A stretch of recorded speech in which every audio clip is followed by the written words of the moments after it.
एक हथ नाल असीं संघर्ष लड़ना, दूजे हथ नाल असीं महामारी नाल भी लड़ना। उस टाइम मीडिया ने मैनू पेश किवें किया गया, देश का सबसे बड़ा अपराधी। हरियाणा की हिस्ट्री पंजाब है, सो इसका मतलब हरियाणा पंजाब से टूट ही नहीं सकता कभी। किसी भी एजिटेशन च एक टेबल टॉक बहुत मायने रखती है। गल लीडरशिप नूं तां करके दिखाउणा पैंदा, सो करके जिहड़ी इंडियन गवर्नमेंट आ, बीजेपी गवर्नमेंट आ, उहने दिखाया की है। 2.25 महीनों च मैनूं कोर्ट ने बेल देती, तुसीं वो बेल ऑर्डर भी पढ़ो। ਉਹਦੇ 'ਚ ਕੋਰਟ ਨੇ ਵੀ ਇਹ ਗੱਲ ਕਹੀ ਹੋਈ ਆ ਵੀ ਕੋਈ ਐਵੀਡੈਂਸ ਹੀ ਨਹੀਂ ਦੱਸਣਾ ਤਾਂ ਇਹ ਹੈ ਜੀ। ਸਾਡੇ ਬਾਬਾ ਜੀ ਬਾਬਾ ਰਾਜ ਸਿੰਘ ਜੀ, ਬਾਬਾ ਜੀ ਸਾਡੇ ਚਮਕੌਰ ਸਾਹਿਬ ਵਾਲੇ, ਇਹਨਾਂ ਸਾਰਿਆਂ ਦੇ ਨਾਲ ਅੱਜ ਇੱਥੇ ਮਿਲਣਾ ਸੀ। ਸੋ ਸਾਡੀ ਮੀਟਿੰਗ ਸੀ ਸਾਡੇ ਕਿਸਾਨੀ ਸੰਘਰਸ਼ ਨੂੰ ਲੈ ਕੇ, ਕਿਉਂਕਿ ਨਿਹੰਗ ਸਿੰਘ ਜਥੇਬੰਦੀਆਂ ਸਾਡੀਆਂ ਫੌਜਾਂ ਜਿਹੜੀਆਂ ਉੱਥੇ ਬੈਠੀਆਂ ਦਿੱਲੀ ਦੇ ਬਾਰਡਰ ਤੇ ਜਦੋਂ ਦਾ ਸੰਘਰਸ਼ ਸ਼ੁਰੂ ਹੋਇਆ ਇਹਨਾਂ ਦਾ ਬਹੁਤ ਵੱਡਾ ਯੋਗਦਾਨ, और योगदान भी इस तरह भी इन्होंने उत्थे एक पीसफुल एक जाबते च रह के संघर्ष किया जी।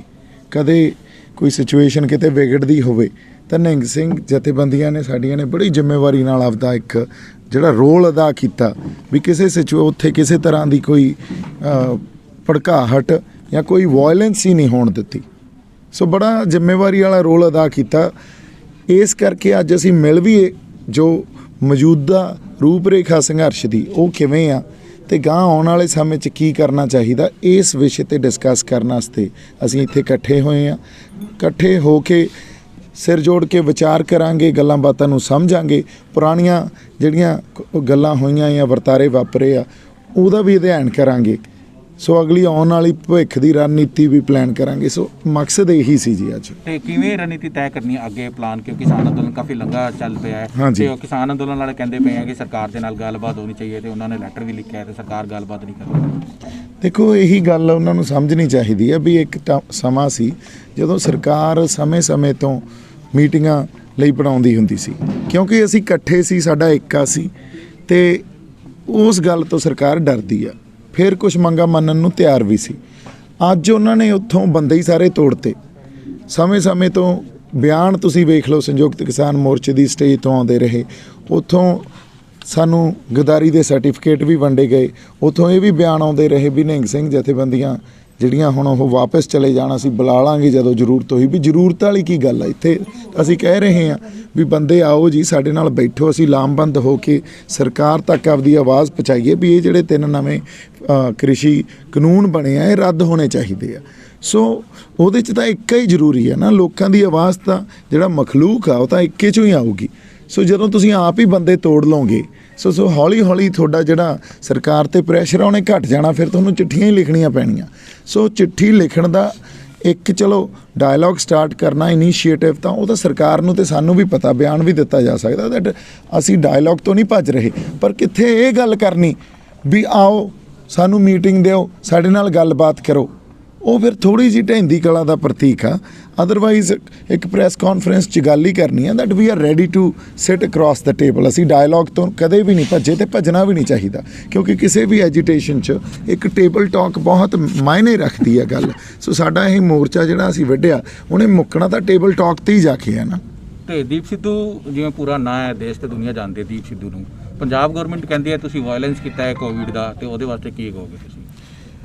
ਦੇਖੋ ਜੀ ਗੱਲ ਆਏ ਆ ਵੀ ਉਹ ਤਾਂ ਹੁਣ ਜਿਹੜਾ ਵਾਇਲੇਟ ਕੀਤਾ ਕੋਵਿਡ ਦੇ ਜਿਹੜੇ ਪ੍ਰੋਟੋਕਾਲ ਆ ਜਾਂ ਰੂਲਸ ਐਂਡ ਰੈਗੂਲੇਸ਼ਨਸ ਇਸ ਵੇਲੇ ਆ, ਉਹ ਅੱਜ ਹੀ ਮੈਨੂੰ ਪਤਾ ਲੱਗਿਆ ਵੀ ਪਰਚਾ ਦਰਜ ਹੋ ਗਿਆ ਹੈ ਨਾ। ਪਰ ਆਪਾਂ ਉੱਥੇ ਆਕਸੀਜਨ ਸਿਲੰਡਰ ਵੀ ਵੰਡੇ, ਉੱਥੇ ਇਹ ਗੱਲ ਵੀ ਕਹੀ ਵੀ ਅਸੀਂ ਇੱਕ ਸੋਸ਼ਲ ਡਿਸਟੈਂਸਿੰਗ ਨੂੰ ਮੇਨਟੇਨ ਕਰਕੇ ਰੱਖੀਏ, ਜਾਂ ਜਿਹੜੀਆਂ ਵੀ ਹਦਾਇਤਾਂ ਦਿੱਤੀਆਂ ਹੋਈਆਂ ਇਸ ਟਾਈਮ ਪ੍ਰਸ਼ਾਸਨ ਨੇ ਉਹਨੂੰ ਮੇਨਟੇਨ ਕਰੀਏ।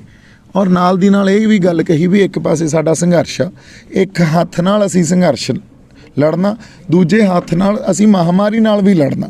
ਸੋ ਆਕਸੀਜਨ ਸਿਲੰਡਰ ਦੇਣ ਦਾ ਮਕਸਦ ਹੀ ਇਹ ਸੀ ਵੀ ਕੱਲ੍ਹ ਨੂੰ ਕਿਤੇ ਐਮਰਜੈਂਸੀ 'ਚ, ਕਿਉਂਕਿ ਪੂਰੇ ਦੇਸ਼ 'ਚ ਹੁਣ ਆਕਸੀਜਨ ਨਹੀਂ ਮਿਲ ਰਹੀ, ਜ਼ਰੂਰਤ ਪਵੇ ਤਾਂ ਸਾਡੇ ਕੋਲੇ ਤਿਆਰ ਪਈ ਆ, ਉਹ ਵੀ ਗੁਰੂ ਘਰ 'ਚ।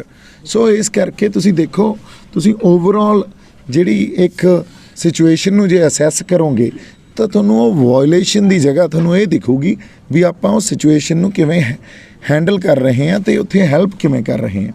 ਪਰ ਇਹ ਵੀ ਮੈਨੂੰ ਲੱਗਦਾ ਪੋਲੀਟੀਕਲ ਮੂਵਸ ਹੁੰਦੇ ਆ ਵੀ ਜੇ ਤੁਸੀਂ ਪਿੰਡਾਂ ਪਿੰਡੀ ਜਾ ਰਹੇ ਸੀ, ਲੋਕਾਂ ਨੂੰ ਮਿਲ ਰਹੇ ਸੀ, ਲੋਕਾਂ ਤੱਕ ਆਪਦਾ ਸੁਨੇਹਾ ਲੈ ਕੇ ਜਾ ਰਹੇ ਸੀ, ਉਸ ਚੀਜ਼ ਨੂੰ ਠੱਲ ਪਾਉਣ ਵਾਸਤੇ ਵੀ ਚਲੋ ਇਹਦੇ ਤੇ ਪਰਚਾ ਕਰ ਦਿਓ।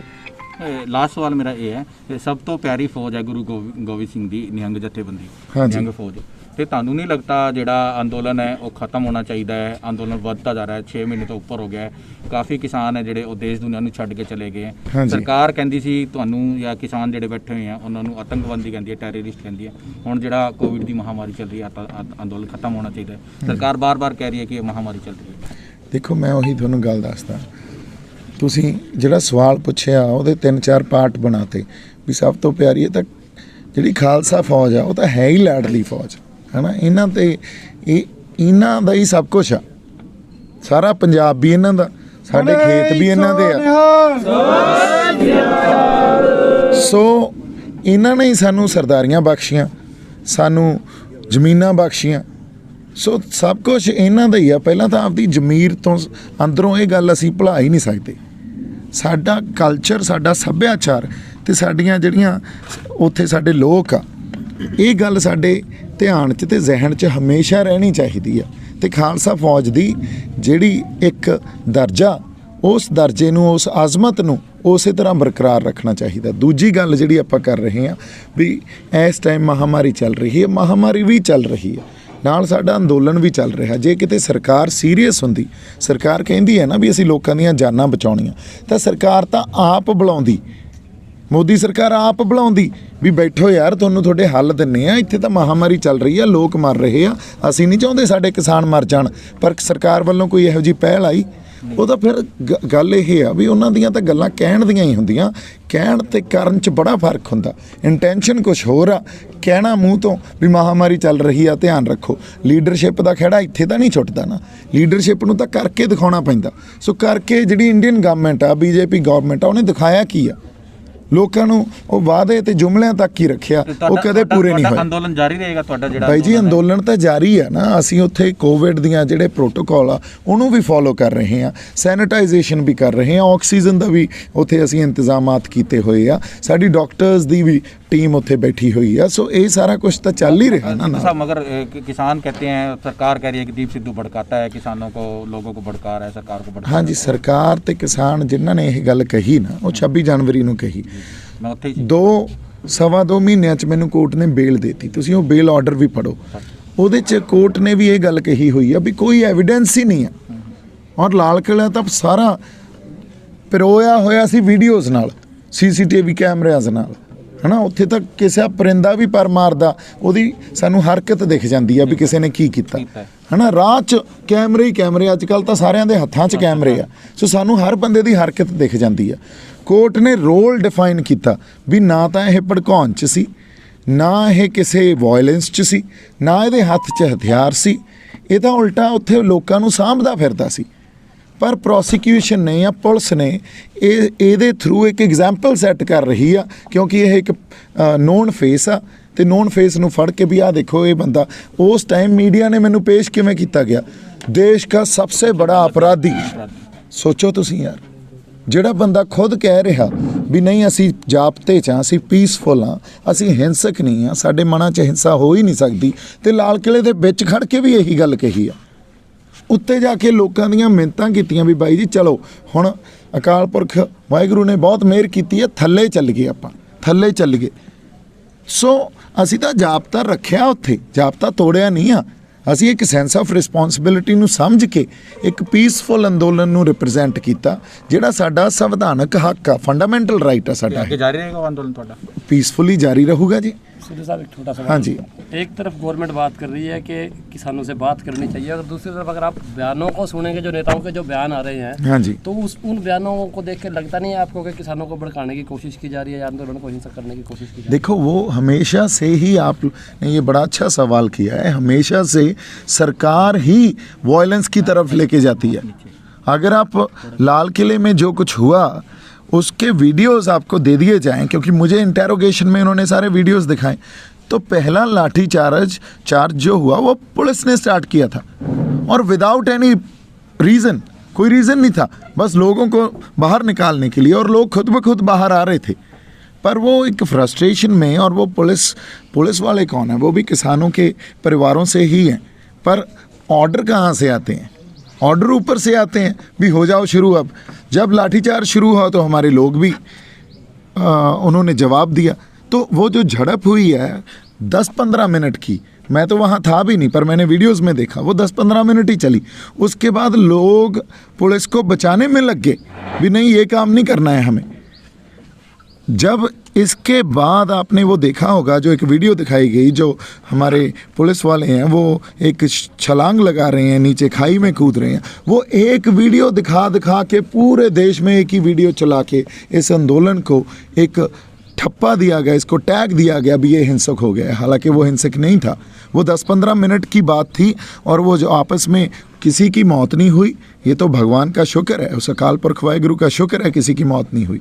अदरवाइज़ तो पता नहीं कितने बड़े इल्ज़ामात आ जाते, पता नहीं हम आतंकवादी के ठप्पे लग जाते। और वो बैठे वहाँ कौन है? किसान।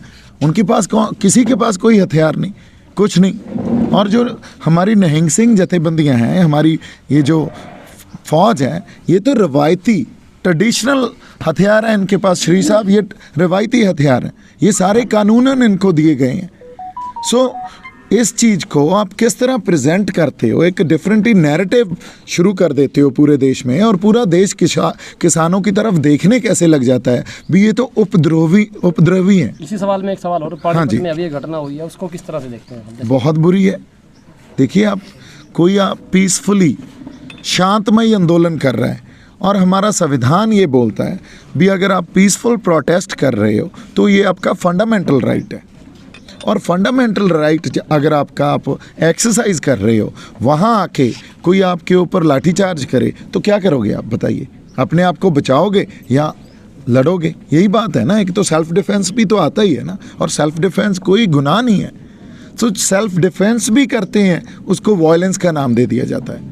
एक छोटा सवाल और, क्या लगता है आपको हरियाणा पंजाब के नाम पे पैरेलल आंदोलन खड़े करने की कोशिश कहीं चल रही है? क्या लगता है? बिल्कुल चल रही है। देखिए, मैं इसलिए बोल रहा हूँ, क्यों चल रही है आंदोलन। जब आइडेंटिफाई हुआ ना ये इशू, किसानों का इशू, तो ये आइडेंटिफाई हुआ पंजाब से। लामबंदी कहाँ से शुरू हुई, मोबिलाइजेशन कहाँ से शुरू हुई? पंजाब से शुरू हुई। धीरे धीरे हरियाणा जुड़ गया उसके साथ। सो हरियाणा और पंजाब दोनों एक इकट्ठी अपनी फाइट जो थी, अपनी एग्जिस्टेंस क्या, एग्जिस्टेंशियल क्राइसिस क्यों है, होंद की लड़ाई क्यों है, अकेली किसान की नहीं, हमारे सभ्याचारक होंद की लड़ाई है, जो पंजाब और हरियाणा का एक कॉमन ग्राउंड, एक कॉमन साझा सभ्याचार है। अगर आप देखिए, वो हमारे भी गांव में वैसे ही एक जीवन शैली है, हरियाणा के गांव में भी, क्योंकि 1966 तक तो एक ही था ना। हरियाणा की हिस्ट्री क्या है? पंजाब ही है ना। सो अगर हरियाणा की हिस्ट्री पंजाब है, सो इसका मतलब हरियाणा पंजाब से टूट ही नहीं सकता कभी। हम अपने होंद की लड़ाई लड़ रहे हैं। कौन सी होंद? सभ्याचारक होंद। सभ्याचारक होंद में निशान साहब भी आएंगे, सभ्याचारक होंद में किसानी झंडा भी आएगा, सभ्याचारक होंद में तिरंगा भी आएगा। सो पर किस तरह बांट दिया जाता है हमें, किस तरह कंपार्टमेंटलाइज कर दिया जाता है, किस तरह हमें ये देखिए ये बाइनरीज क्रिएट कर दी जाती हैं भी। निशान साहब तो ये तो धर्म का झंडा है, ये लगा दिया। नहीं, वो हमारा रिलीजियस तो है ही है, साथ में सभ्याचारक झंडा भी है। जब गुरु तेग बहादुर साहब दिल्ली में जाके शीशगंज साहब में अपना शीश देते हैं, क्यों? इसी मखलूक के लिए, इसी कौम के लिए, तो उनको हिंद की चादर कहा जाता है। उस दिन वो धार्मिक झंडा नहीं था, यही झंडा लेके गए थे वो, तब हिंद की चादर थे। सो देखिए, हमारे सभ्याचार या हमारे कल्चर को कैसे रिप्रेजेंट किया जाता है भी। ये तो सिखों का धार्मिक झंडा था, जब हमारे तंबुओं के ऊपर, हमारे ट्रैक्टरों के ऊपर लगा था, तब ये झंडा उनको नज़र नहीं आया। सो निशान साहब तो दिल्ली के हर घर के ऊपर होना चाहिए। एक हिंद की जातर, एक रहबर ने, एक कौम के गुरु ने आप इस सारे मखलूक को बचाने के लिए, इस हिंद को बचाने के लिए अपना बलिदान दिया वहाँ जाके। संदेश क्या रहेगा लास्ट? संदेश यही है, लोगों को समझना चाहिए, आपस में पहले तो बंटना बंद करिए, साझीवालता का और एक प्यार का संदेश समझने की कोशिश कीजिए। निशान साहब भी आपका है, किसानी झंडा भी आपका है, और तिरंगा भी आपका है। आप जिसको कोई तिरंगा लेके जाना है वो तिरंगा लेके आंदोलन कर ले, जिसको किसानी झंडा लेके जाना है वो किसानी झंडा लेके आंदोलन कर ले, जिसको निशान साहब लेके जाना है वो निशान साहब लेके आंदोलन कर ले। ये तो अपने अपने फेथ की बात है ना, अगर उसमें भी हम बट जाएंगे। सो बात ये है। और निशान साहब, जब कोरोना में, जब कोविड में लोग निशान साहब देख के उस तरफ हो जाते थे भी वहाँ लंगर मिलेगा, वहाँ खाना मिलेगा, आज निशान साहब देख के उस तरफ चले जाते हैं भी ऑक्सीजन मिलेगी। आपको तब याद नहीं आता जब हमारी आर्मी निशान साहब लगा के चाइना बॉर्डर पे जाके लड़ती है, तो तब निशान साहब नहीं दिखता भी वो एक रिलीजियस झंडा है। कैसे यार ये बदनाम करते हैं, आप देखिए कैसे हमें बांटते हैं और हम बट भी जाते हैं। सो संदेश तो हमें अब समझना पड़ेगा, हमें जागना पड़ेगा। अगर हमसे ये एक कॉमन ह्यूमैनिटी का टच ही ले गए, हमारा साझीवालता ही ले गए, तो फिर तो ये सरकारें और ये जो आज जो मोदी और अमित शाह और बीजेपी कर रही है, और पहले कांग्रेस करती थी, वो रात को करती थी वही चीज़, ये दिन को ही करने लग गए, ये नंगे चिट्टे रूप में ही करने लग गए। सो हमें समझ नहीं आएगा, हमें ये हमेशा से यूज़ करते रहेंगे, पॉलिसीज़ बनाते रहेंगे अपने अकॉर्डिंगली पार्लियामेंट में बैठ के, जो इनको फिट बैठती हैं, बड़ी बड़ी कंपनियों को फिट बैठती हैं। लोगों के लिए उसमें कुछ भी नहीं है। आज लोग अपने हक लेने के लिए निकले हैं, तो फिर हमें बांट दिया जाएगा। E5 चैनल पंजाबी हुणे सब्सक्राइब करो, बेल आइकन पे क्लिक करो।